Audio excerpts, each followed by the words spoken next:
L'AFT1000 est un enregistreur Holter pouvant acquérir 1 à 3 voix de CG et les stocker en continu sur une mémoire flash interne. Le modèle A une mémoire de 512 mégaoctets et peut stocker jusqu'à 10 jours de signaux. Le modèle B a une mémoire de 1 gigaoctet et peut stocker jusqu'à 20 jours.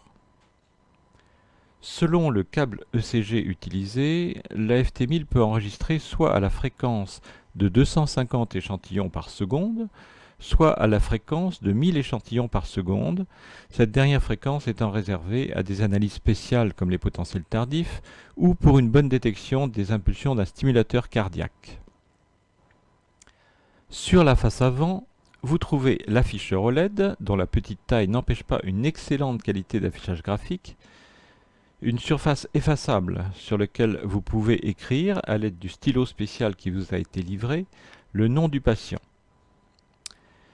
Et deux boutons. Le bouton gris d'affichage, lorsque l'appareil fonctionne, il allume l'affichage et fait passer à l'écran suivant.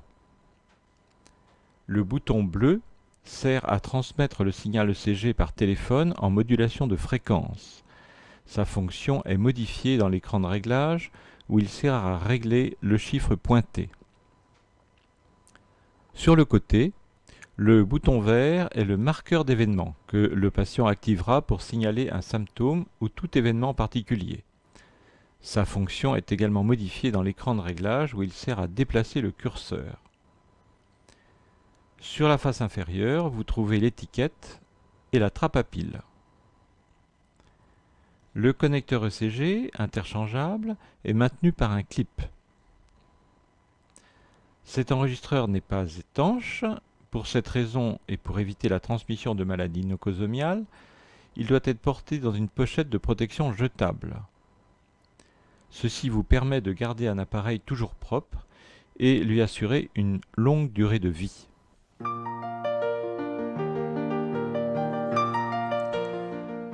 Procurez-vous une pile alcaline 3A ou une batterie NiMH de ce format bien chargée. La pile donne en général une autonomie supérieure d'environ 20% à la batterie. On obtient, avec une pile alcaline de bonne qualité, 15 à 20 jours d'enregistrement. Pour introduire la pile dans l'enregistreur, faites d'abord glisser la trappe à pile afin de la sortir complètement. Puis mettre la pile en respectant le sens indiqué. Fermez la trappe. Cette trappe présente deux positions de fermeture. L'index pointe O pour appareil arrêté et I pour appareil en route.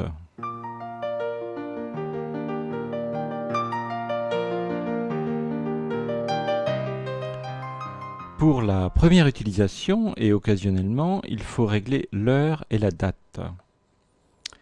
À la mise en route, l'appareil teste la présence du câble CG et affiche l'écran de réglage de la date et de l'heure si ce câble est absent.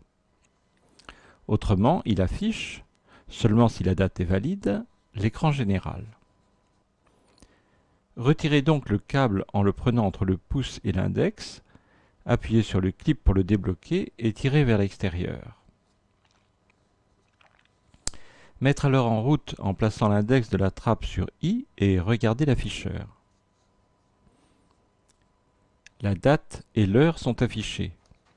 Le curseur vous indique la valeur pointée pour le réglage. Déplacez le curseur avec le bouton vert, flèche à droite, et incrémentez la valeur pointée avec la touche bleue. Si vous maintenez cette dernière appuyée, le chiffre s'incrémente tout seul. Une fois terminé le réglage, arrêtez l'appareil en mettant la trappe sur O ou remettez le câble en place. Ces caractéristiques, fréquence d'échantillonnage et nombre de voix, s'affichent alors en bas. Puis appuyez sur le bouton gris pour passer à l'écran général. L'écran général ne peut s'afficher que lorsqu'un câble ECG est présent. Il affiche l'heure et la date, une roue immobile tant que l'enregistrement n'a pas démarré et qui tourne pendant l'enregistrement. Le câble présent avec le nombre de voix, ici 2, et le type N pour normal ou standard, et H pour haute qualité. Le nombre d'heures déjà enregistrées, ici à 0.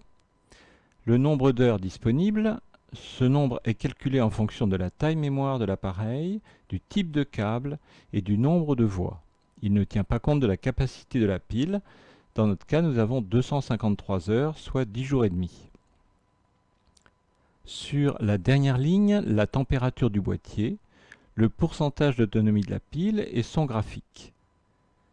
Un minimum de 20% est nécessaire pour démarrer. Cet écran pourra être rappelé au cours de l'enregistrement avec la touche grise d'affichage.